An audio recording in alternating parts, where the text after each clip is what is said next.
2, vamos iniciar a leitura de hoje a partir do verso 8, ok? 8 a 10, 2 Timóteo 2, do verso 8 em diante, a partir de onde paramos. Graças a Deus. Verso 8 diz assim, palavra de Deus: Lembre-se de Jesus Cristo, ressurreto dentre os mortos, descendente de Davi, conforme o meu evangelho, pelo qual sofro a ponto de estar preso como criminoso. Contudo, a palavra de Deus não está aprisionada. Por isso, tudo suporto por causa dos eleitos, dos escolhidos, para que eles também desfrutem a salvação que está em Cristo Jesus, com glória eterna. Amém? Senta aí no teu lugar. Para a gente continuar aqui, o momento da nossa leitura é um Paulo muito empenhado em preparar e fortalecer Timóteo para o exercício fiel do ministério. Esse é o momento. Por quê? Paulo está preso em Roma e na cadeia as incertezas são muitas. Na cadeia ele não tem, se eu não sair daqui com vida, o que será da obra que eu comecei? Esse é um problema. Dentre os muitos que Paulo conhecia, dentre os muitos que ele sabia, que seguiam, que tinham andado atrás dele, quem poderia assumir e prosseguir a tarefa de propagar o evangelho com tanta fidelidade, com tanto empenho como ele tinha? Quem vai combater esse monte de mentiras, de um evangelho falso que era anunciado naquele tempo? Quem? Para Paulo, ninguém era mais crente nesse nível, mais preparado para isso do que Timóteo. Ele tinha muitas expectativas com relação a ele. Portanto, a nossa leitura dessa segunda carta, ela é diretamente dedicada a Timóteo. O texto tem uma função clara de falar e fortalecê-lo para o exercício do ministério. E ele começa, nós já lemos isso, só para retomar um pouco, fortalecendo um pouco, exortando Timóteo a lutar fielmente pelo evangelho e a não se envergonhar do que ele, Paulo, está passando, porque Paulo está preso.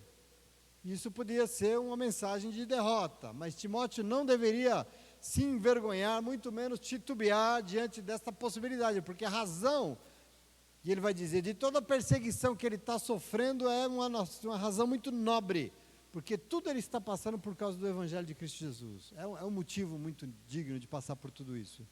E ele chega a dizer, eu estou sofrendo, Timóteo, eu tenho suportado muitas afrontas por causa do evangelho, mas eu não me envergonho disso, sabe por quê? Porque eu sei em quem eu tenho crido, e eu sei que Ele é fiel para guardar tudo o que eu tenho depositado em suas mãos até o final. Essa convicção, essa fé dele. E ele vai dizer, aí em Éfeso, lá na Ásia, muitas pessoas começaram a me seguir, alguns permaneceram. Ele está dizendo isso porque ele está preocupado com Timóteo. Alguns permaneceram, mas muitos me abandonaram. Mas tu, porém, assume também a tua porção desse sofrimento que eu estou passando. Não abra mão disso. É vontade de Deus. Assume o teu quinhão como um bom soldado de Cristo. Essa é a instrução dele. Portanto, Paulo está extremamente empenhado em quê? Em preparar Timóteo para todo enfrentamento que é pregar o evangelho de verdade, o evangelho verdadeiro com fidelidade. A obra do Senhor precisa disso. Paulo está preocupado com isso. E nesse contexto de fortalecimento, ele vai se apegar ao que a gente chama de uma profissão de fé, na Bíblia, na teologia, a gente chama uma profissão de fé. E como nós já dissemos aqui, ele se baseia em princípios dos seus antepassados, como ele falou semana passada, naquilo que ele foi formado, porque ele diz assim, lembre-se de Jesus Cristo, ressurreto dentre os mortos, descendente de Davi, conforme o meu evangelho. É isso que está escrito aí. Agora, não pode existir uma leitura mais influenciada pelo ideal judaico do que Jesus descendente, nascido da estirpe de Davi, filho de Davi. Isso é muito judeu, É tudo que eles acreditavam. Isso é muito que a gente vê lá. Nessa profissão de fé, nós vemos Paulo deixando claro que é essa pregação do seu próprio evangelho. Por quê?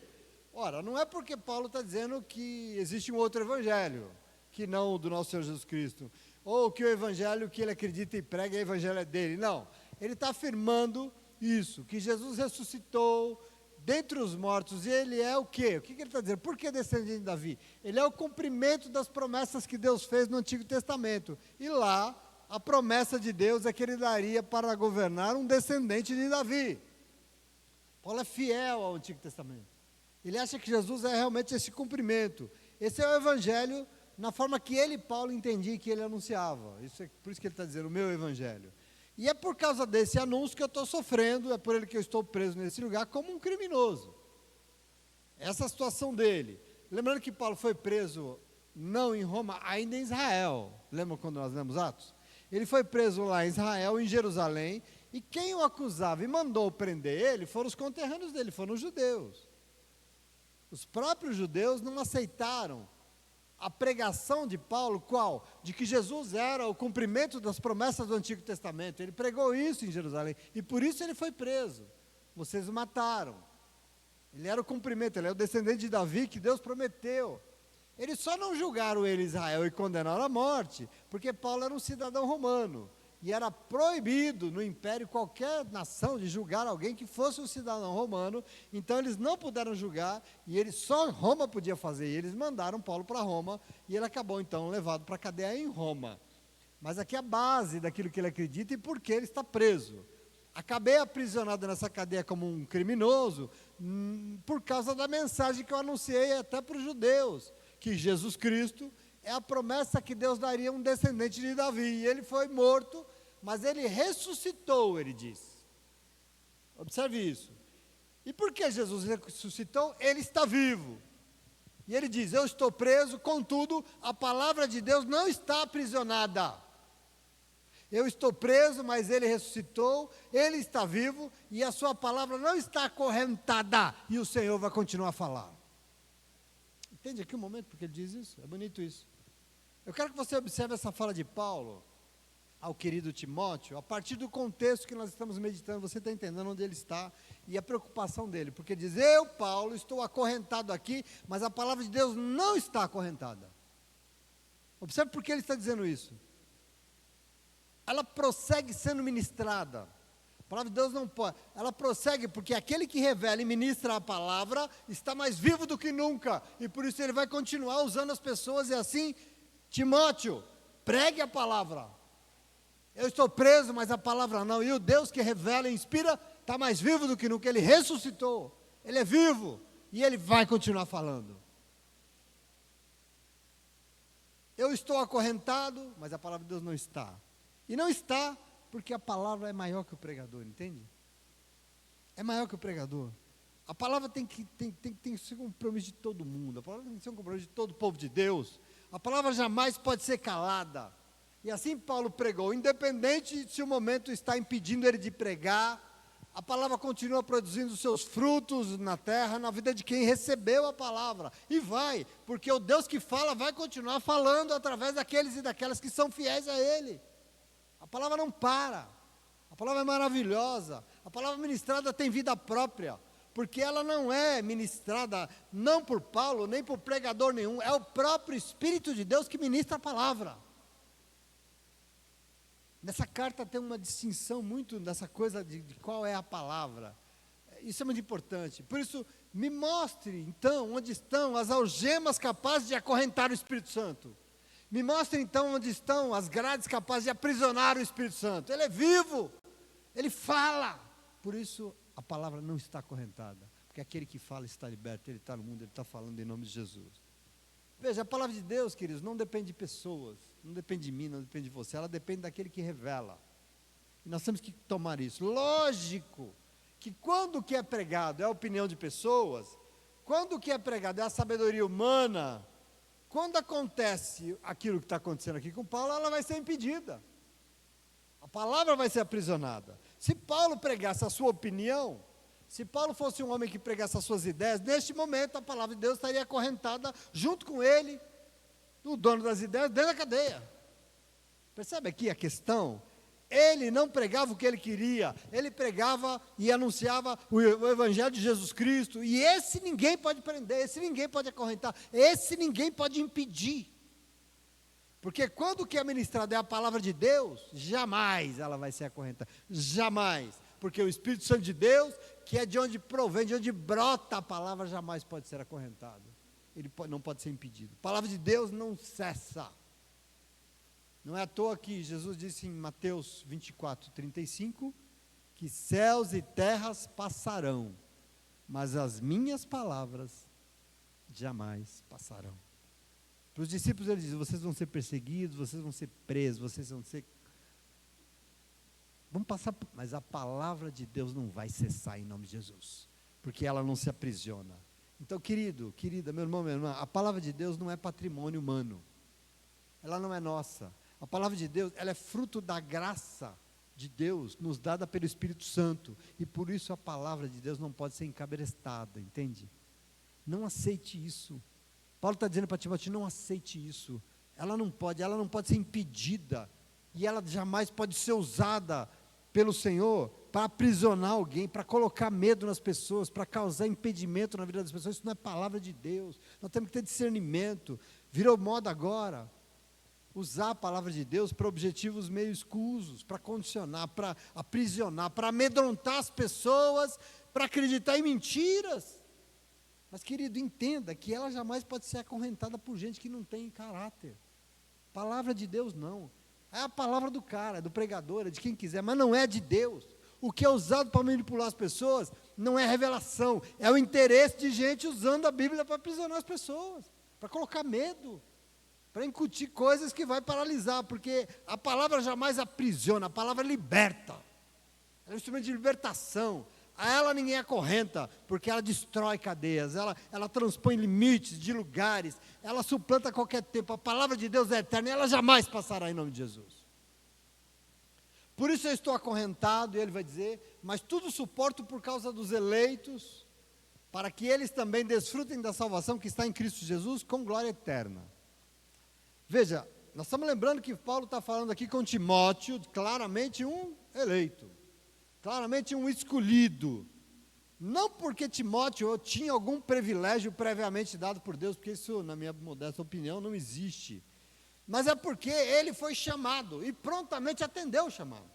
Aqui está a questão, aqui está o que a gente não entende desse negócio de escolhido, de eleito. Ao atender, ele foi escolhido. Deus chama, os que atendem ao seu chamado são escolhidos. Escolhido, a palavra escolhido e eleito é a mesma coisa. Foi eleito porque a eleição é escolha. E ele foi escolhido por Deus para algo muito nobre. Então a eleição de Timóteo aqui é para outro tipo de vida.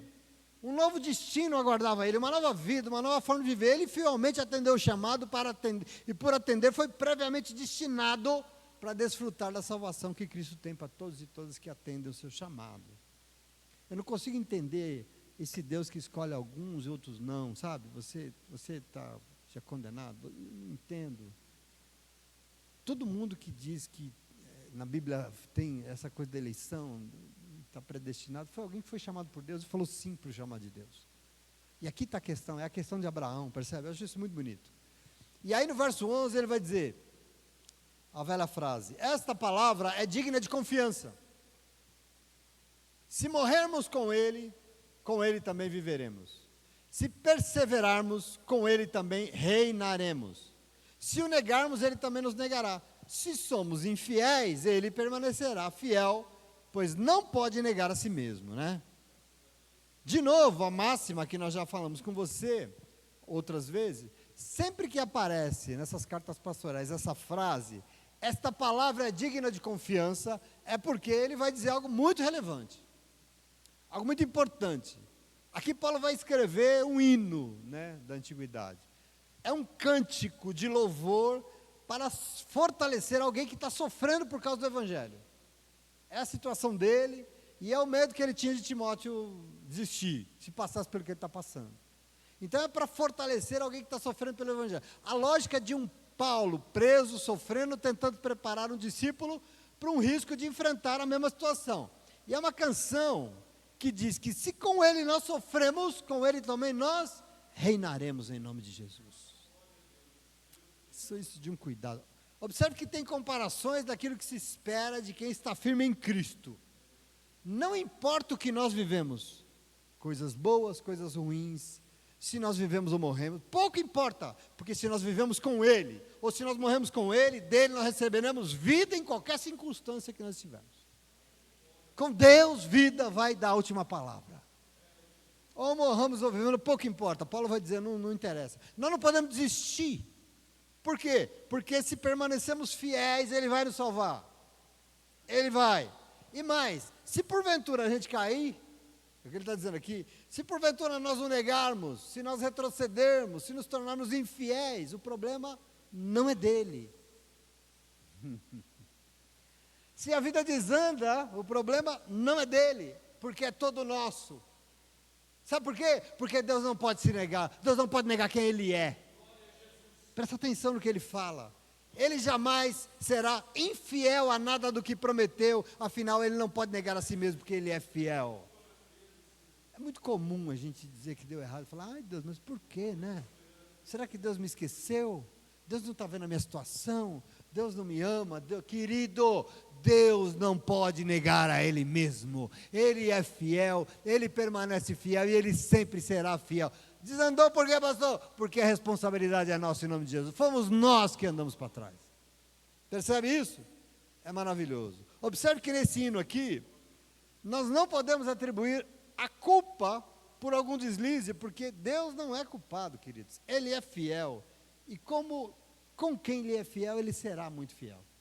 Essa é uma certeza que a Bíblia nos dá. E mesmo que nós não sejamos fiéis, mesmo que a vida desande, a culpa não vai ser dele, porque Ele não pode negar. A fidelidade dele está lá, Ele está nos esperando, Ele está pronto. Os deslizes dessa vida são todos nossos, em nome de Jesus. Amém? Aí no verso 14, ele vai dizer assim, ó, continua a lembrá-los dessas coisas, advertindo-os solenemente diante de Deus, para que não se envolvam em discussões acerca de palavras. Isso não traz proveito e serve apenas para desvirtuar os ouvintes. Vou só comentar aqui. Ele insiste em algo que ele já tinha falado até ao pastor Timóteo. Porque se tem algo que nós precisamos entender, que está no coração de Deus, presta atenção aqui.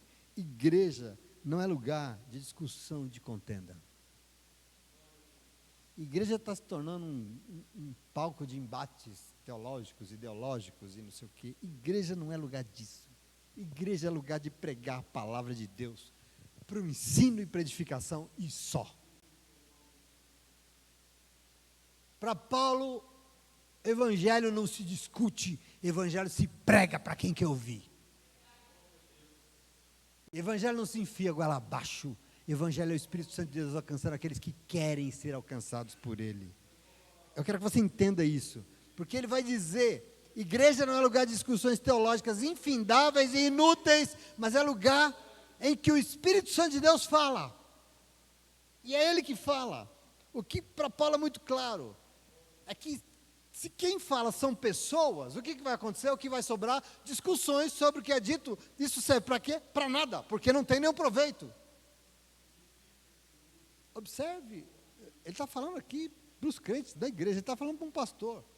Então, para o pastor Timóteo aqui é lembrado que igreja não é lugar de discussões, é lugar de Deus falar. E quando Deus fala, não tem discussão. Quando Deus fala, a gente acata e está acabado, sim ou não. Quando a palavra é de Deus, não cabem discussões envolvendo ideias de pessoas, que só serve para desvirtuar os outros para aquilo que realmente importa. Por isso era muito importante que houvesse o comprometimento de Timóteo, que ele tinha que ser fiel com a palavra de Deus verdadeira. O contexto aqui é complicado, porque estavam pregando outro evangelho. E Paulo está chamando Timóteo a não se render a isso. Ele tem que ser fiel a essa palavra, porque palavra que não é de Deus não deve nem ter lugar nas preocupações de Timóteo, porque quando a palavra não é de Deus, só causa discussão tola e inútil. E Paulo diz que isso não traz proveito nenhum, não serve para absolutamente nada, apenas para desviar as pessoas daquilo que realmente importa. Só serve para fazer as pessoas se perderem, aqueles que escutam e participam da discussão. Então, assim, sempre falei para vocês, eu abomino esse negócio de ficar discutindo teologia, eu não gosto disso. Para Deus ser ministrar, você não concorda? Não ouça, vou embora. Mas onde o Senhor fala e é o Senhor que está falando, a gente se reverencia e está acabado. Não estão aqui para bater discussão em cima da palavra de Deus, amém?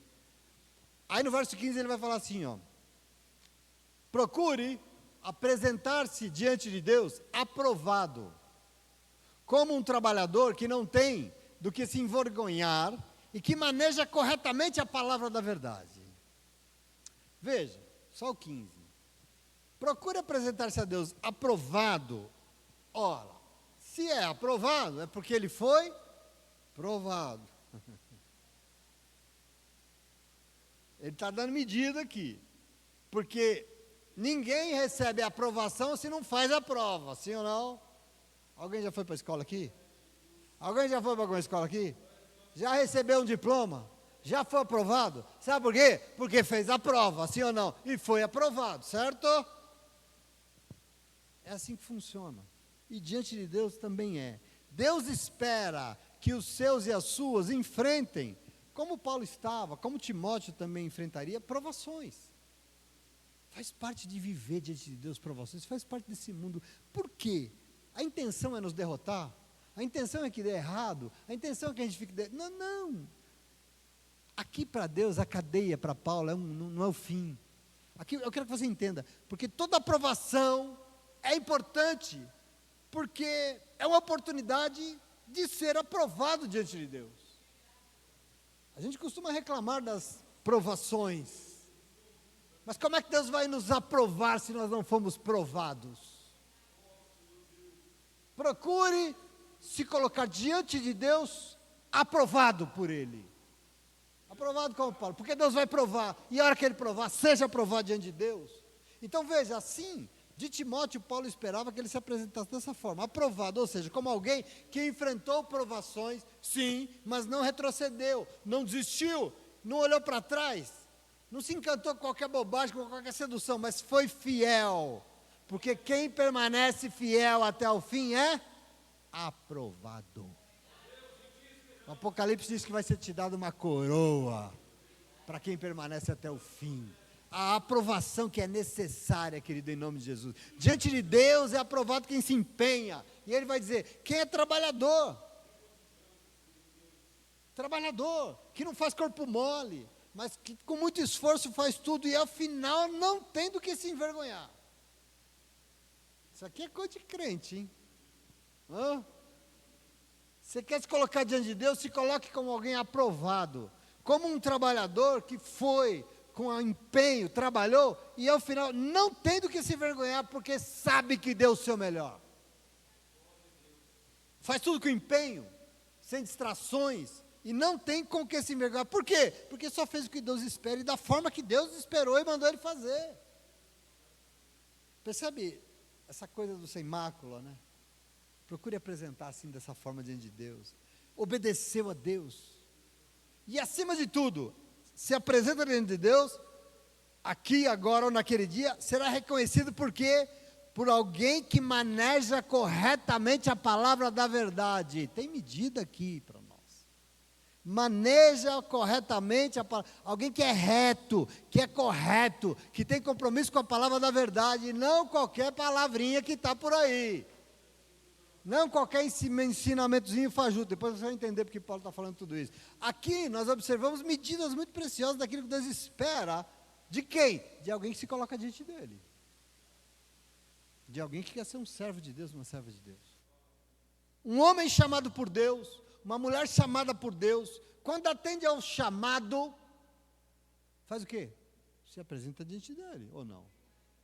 Imagine que você está indo, andando, e você ouve a voz, ei, meu filho, vem cá. Te chamou.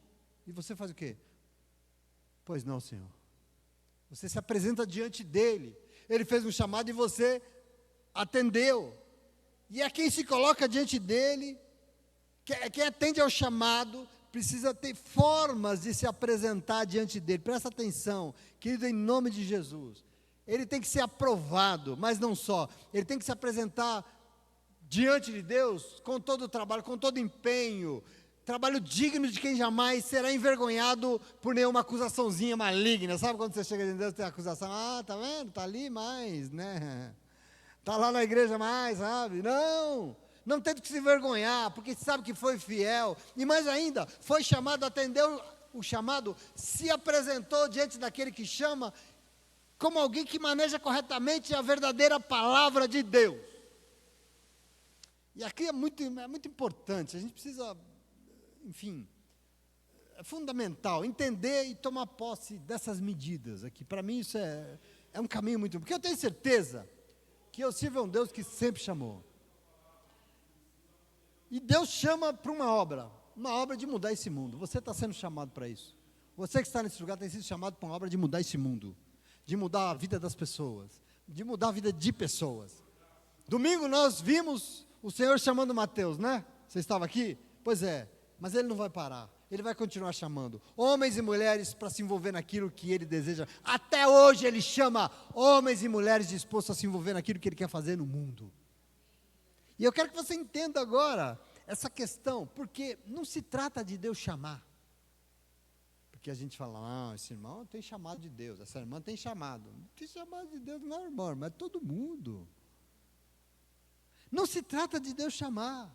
O chamado de Deus veio de um Deus que é pura misericórdia, não se esqueça disso. Que o coração pulsa misericórdia. Mas depois que Ele chamou, o que precisa? Precisa a nossa parte, meu irmão.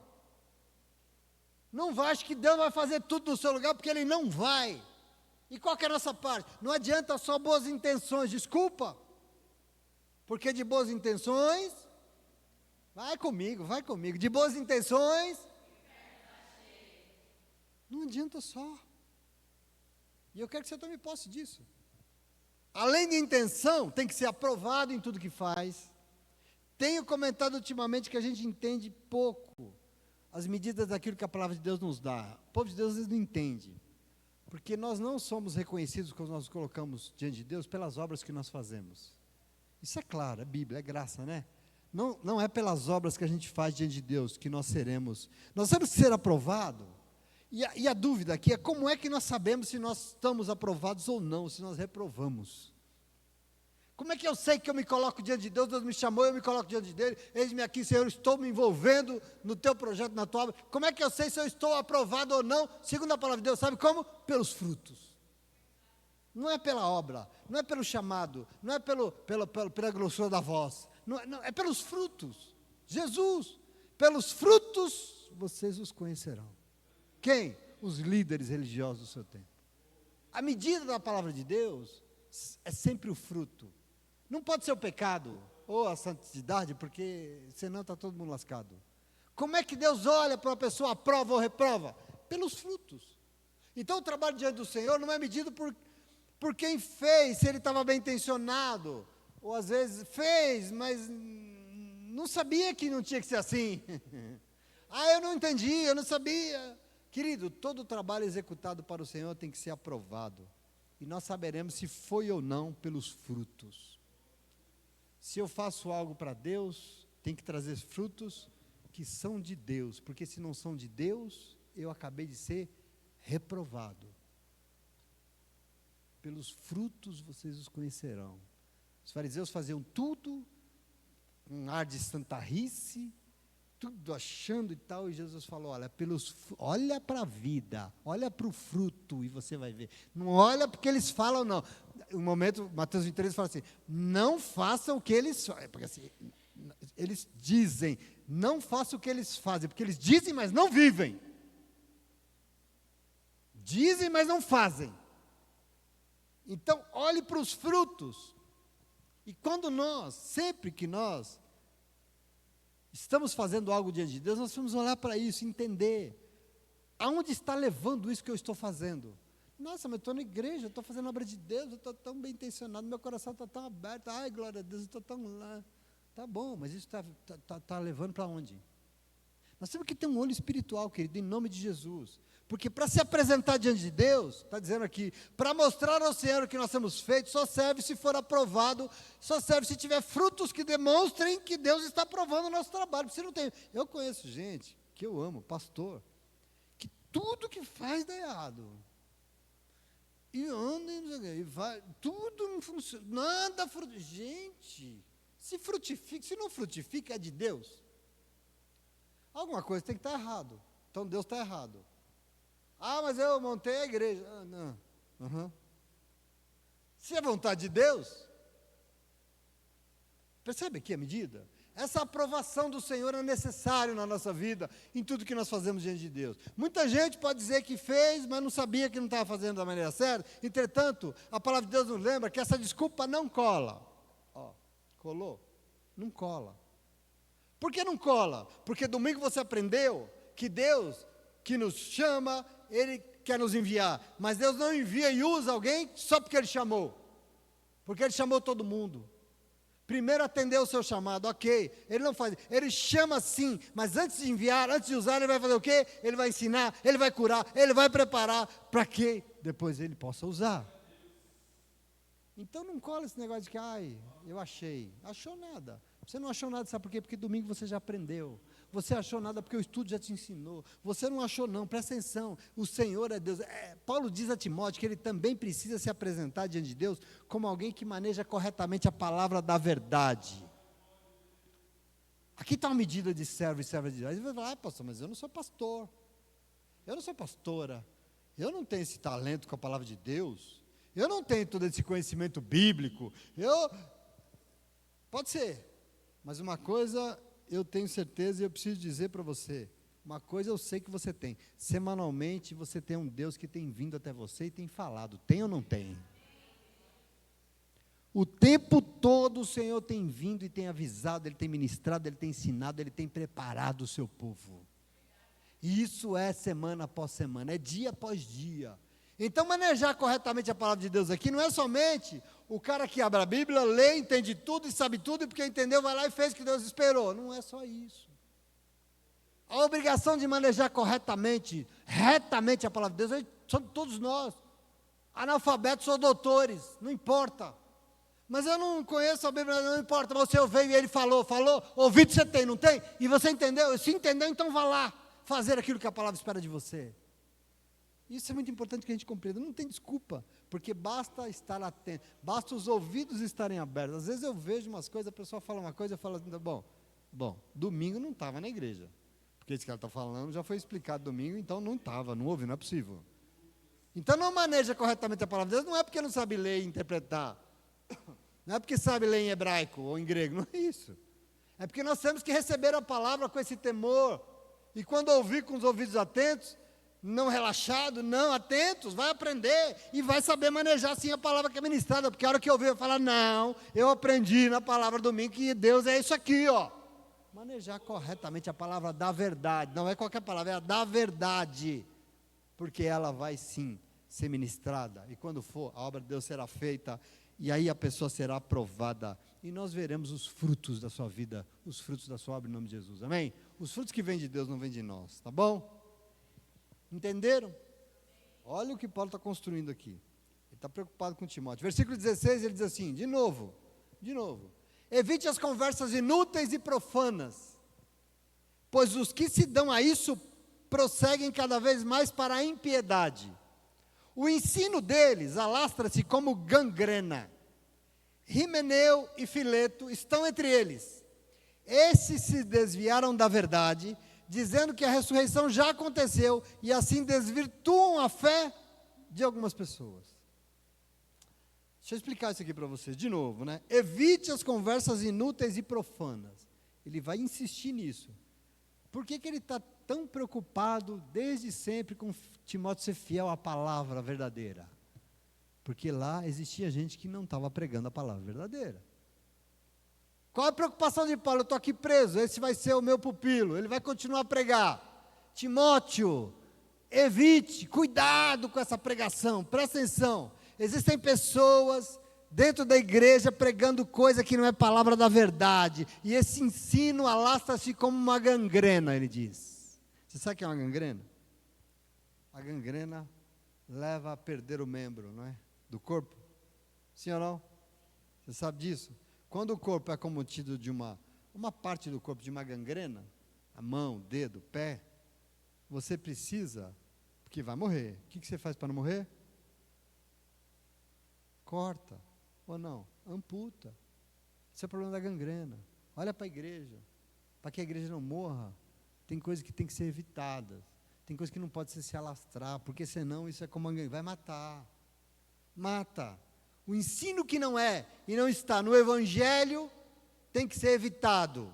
Um evangelho centrado, por exemplo, no ser humano. Um evangelho que prega mimo, necessidade humana, tem que ser evitado, porque esse ensino mata um membro. Não pode ser aceito. Você não pode se acomodar no teu coração com uma pregação que fala que, ai, coitadinho de você, você merece tão mais da parte de Deus, Deus te ama tanto, então você é tão injustiçada, ai, coitada. Não se acomode com isso. Não se acomode com uma pregação que fica o tempo todo afagando o seu ego, para dizer que você é um coitadinho. Isso não é evangelho. Isso não. Onde é que foi que Jesus fez isso? Onde é que foi que Jesus Cristo fez isso, pelo amor de Deus? As pessoas hoje em dia adoram abrir internet, Instagram e BBB, YouTube, para ouvir palavra que faça ele sentir bem. O evangelho não está atrás de você sentir bem. O evangelho está atrás de te salvar. O evangelho está atrás de levar você para a glória, em nome de Jesus. Esse ensino de afagos, ele se alastra como uma gangrena, e tem que ser cortado, porque ele vai nos matar. Percebe isso?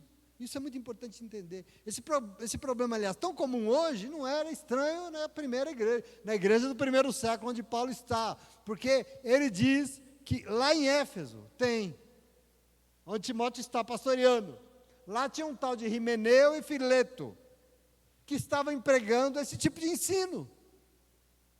Vou te explicar qual. Esses dois sujeitos, a gente não sabe muita coisa deles, pouco. Citado só mais uma vez, o Fileto nunca foi citado.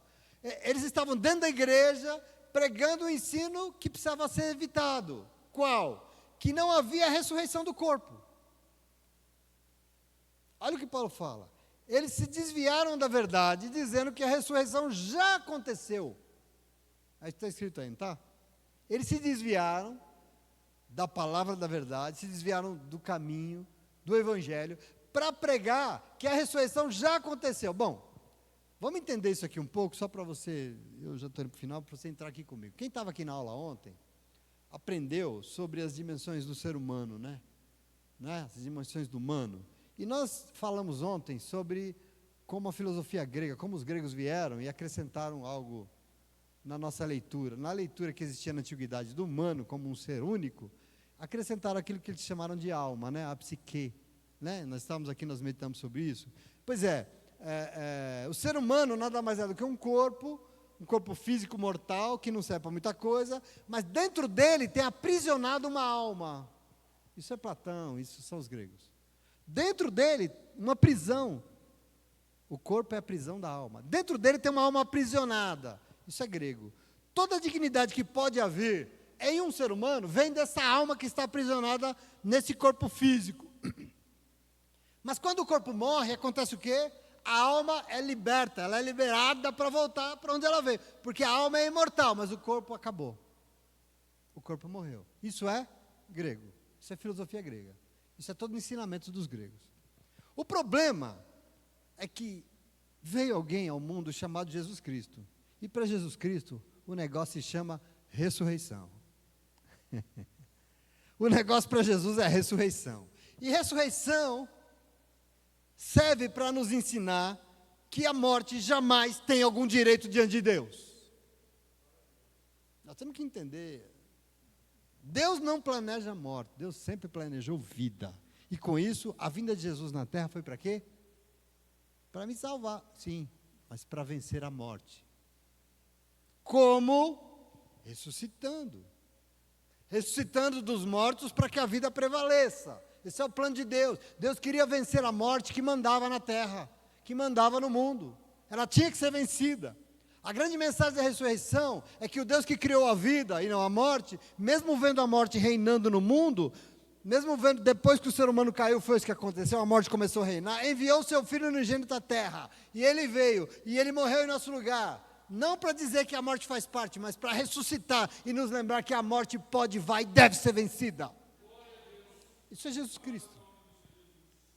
Em João 11, não foi Jesus que disse? João 11, 25, ele diz assim, disse-lhes Jesus, eu sou a ressurreição e a vida, quem crê em mim, ainda que esteja morto, viverá, e todo aquele que vive e crê em mim, nunca morrerá. Vocês creem nisso? Disse Jesus. Crê tu nisso? Eu quero que você entenda o que está acontecendo em Éfeso. Essa era a pregação da palavra da verdade. Isso é evangelho.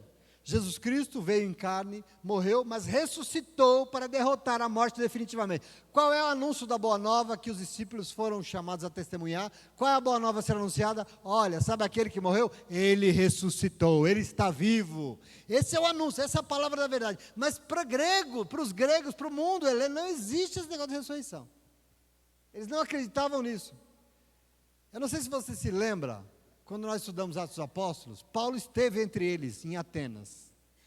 Paulo esteve em Atenas e ele passeou por lá. Paulo era curioso, o bichinho. E ele viu tudo, ele andou pelas praças e tal. E em um dado momento ele começou a discutir com os filósofos e começou a pregar para os filósofos em Atenas. Pregar o quê? Pregar Jesus Cristo. E eu vou ler para você Atos 17, a partir do 30, presta atenção. Que Paulo falou longamente sobre o ser humano, a criação, e Jesus, e assim no verso 30 ele fala assim: no passado, Deus não levou em conta essa ignorância, mas agora ordena que todos e todos em todo lugar se arrependam, pois estabeleceu um dia em que há de julgar o mundo com justiça, por meio do homem que ele designou. Quem é o homem? Jesus Cristo. Ele deu provas disso a todos, ressuscitando ele dentre os mortos. E aí a Bíblia diz assim, ó: quando ouviram sobre a ressurreição dos mortos, alguns deles começaram a zombar, e outros disseram: ouviremos sobre isso em outra ocasião. Com isso Paulo se retirou e foi embora. Eles não aceitavam a pregação da ressurreição. Eles não aceitavam que isso existe. Os gregos. Então a cultura grega não acolhia isso. Entretanto, a igreja de Jesus Cristo, e na igreja, é tudo que é anunciado. Que a ressurreição é a esperança de vida. Tudo que nós pregamos é a vida, queridos. E a ressurreição é isso que significa, é a pregação que nós temos, é a palavra da verdade. Agora, como é que se interpreta essa palavra dentro da igreja de uma maneira indevida? De uma maneira parcial? É o que está acontecendo aqui em Éfeso. Presta atenção. Na igreja, não tinha como não pregar e crer na ressurreição. Não dá. Senão você vai estar negando Jesus Cristo. E alguns que talvez não tinham compromisso com a verdade, estava pregando que a ressurreição é só espiritual. Esse é o momento de Paulo. Esse é o momento que Timóteo está enfrentando. Por isso que Paulo está tão empenhado em dizer: não abra mão do evangelho da verdade. Estavam pregando que ressurreição é espiritual. Então Himeneu e Fileto eram dois dos tais, porque eles estavam pregando na igreja, a partir da influência grega, que tudo bem, Jesus ressuscitou, mas foi somente em espírito, não em corpo. Entende aqui o problema? Porque Paulo fala tudo isso. E nós também, porque ressurreição para nós é somente um símbolo que acontece no batismo. No batismo você não morre e nasce novamente? Pois é, isso aí é ressurreição. É isso que era pregado na igreja desse tempo. Percebe aqui o problema? É aqui que Paulo vai bater. Não tem esse negócio de ressurreição mesmo. E muito menos ressurreição do corpo. Por isso Paulo diz: eles se desviaram da verdade, dizendo que a ressurreição já aconteceu quando? No batismo. E alguns desvirtuaram, e isso desvirtuou a fé de muitos. E já aconteceu por quê? Porque no batismo nós morremos nas águas e nascemos de novo. Acabou. Então, contra isso, Paulo diz a Timóteo que ele tem que se posicionar. Ele não pode... São essas palavras exemplos de discussões inúteis. Ficar discutindo se Jesus Cristo ressuscitou ou não. Querido, ele ressuscitou e está acabado.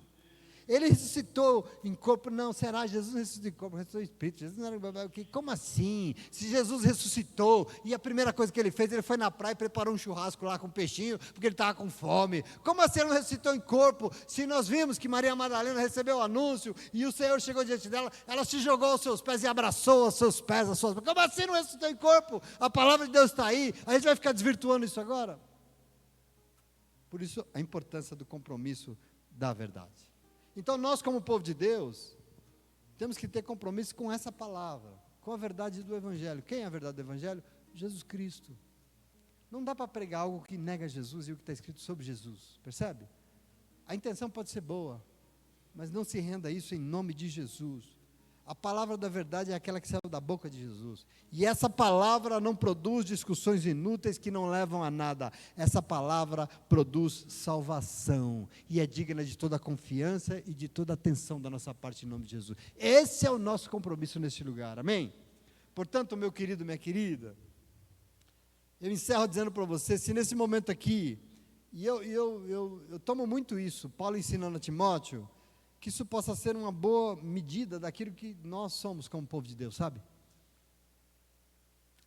Hoje em dia a gente vive um tempo de crente muito iludido, assim, com um mundo cheio de encantos, cheio de seduções. E esse negócio, na verdade, desvia o nosso foco, sabe? A gente está toda hora vendo um ensinozinho novo, uma moda nova, um negócio, sabe, uma moda? Ai, que legal isso, nossa, você viu aquela igreja lá, toda pretona, ai, né? Nossa, que telona legal, nossa, você não está atrás de telona legal, você está atrás de um Deusão legal, você está atrás de Jesus Cristo, está atrás de Evangelho. E a gente, às vezes, eu quero que você entenda a importância dessa, o nosso compromisso é com o chamado dele para as nossas vidas. Ele nos chamou, e se nós aceitamos, quando nós nos apresentamos diante dele, não vai poder ser de qualquer forma, tem que ser aprovado. E eu queria dizer para você, não adianta chegar lá naquela hora, naquele dia maravilhoso, e falar, ai Senhor, mas eu fui enganado. É, filho, é mesmo. Quer dizer que eu perdi meu tempo lá falando com você todo aquele tempo. Eu perdi o meu tempo enviando o Espírito Santo de Deus para revelar o Evangelho para você. Não adianta desculpa, querido, em nome de Jesus, nós temos que apresentar diante dele aprovado, tendo se empenhado, não tendo do que se envergonhar. Ser crente não é mole não. Não tendo do que se envergonhar, como homem e mulher de Deus, não tem do que se arrepender. Por quê? Porque fez o melhor para o Senhor. Deus espera isso de nós. E mais, nós vamos manejar a palavra da verdade com todo empenho, porque nós não podemos ser e dizer que nós estamos sendo enganados, porque nós não estamos sendo enganados. O Espírito Santo de Deus tem ministrado a palavra em nossa vida, sim ou não? Se a gente se ilude é porque a gente quer, mas que ele tem falado, ele tem falado. Gente que tem compromisso consigo mesmo costuma usar a palavra para isso, mas não o Senhor, em nome de Jesus, amém?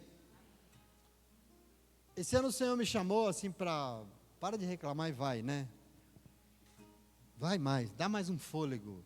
Eu particularmente tenho buscado fazer algo, buscado fazer mais, a minha parte, não sei, no ensino, no empenho com a palavra, minha parte, eu estou tentando me esforçar, eu estou tentando ir além, porque assim, eu me coloco diante do Senhor, o Senhor fala, ó, essa obra é minha, e eu tenho que fazer minha parte, eu tenho que honrar aquilo que o Senhor tem nos dado de graça, sabe? Eu tenho que fazer o melhor, eu tenho que me empenhar ao máximo, eu me esforçar ao máximo que eu puder. E a minha oração é que nós, aqui nesse lugar, nos apossamos dessa palavra, nos apossamos dessa verdade, e nos colocar diante do Senhor, de uma forma muito atenta àquilo que Ele tem falado, sabe? Porque não pode ouvir a palavra domingo e aí na terça-feira não sabe o que faz na sua ação, porque a palavra já avisou e você nem ouviu. Você ouviu, saiu da porta e já não lembra mais. Você foi chamado, você aceitou o chamado. Deus quer fazer grandes coisas através da sua vida. Ele não vai fazer antes de te preparar, antes de ministrar na tua vida, antes de te avisar. A dor não vai vir sem o Senhor te dizer que ela vai vir. E outra, Ele diz que ela vai vir e ela diz o que você tem que fazer para vencer ela. Então, que nós nos coloquemos diante da palavra do Senhor, diante do Senhor, de forma muito atenta a esse falar, sabe? Porque ali está tudo que nós precisamos. Ali está tudo que nós precisamos. No Evangelho está tudo que eu e você precisamos nessa vida para ser esse povo que agrada o coração do Senhor e que lá na frente vai cantar vitória sim, porque Deus é bom e Ele nos ama. Amém? Você entende isso? Recebe? Que todo o empenho de Paulo e que Timóteo não andasse para trás, que ele fosse fiel, que ele fosse firme diante da palavra de Deus, seja sobre nós a medida que o Senhor tem para mim e para você, em nome de Jesus, amém? E se você recebe, pode até aplaudir Ele, porque Deus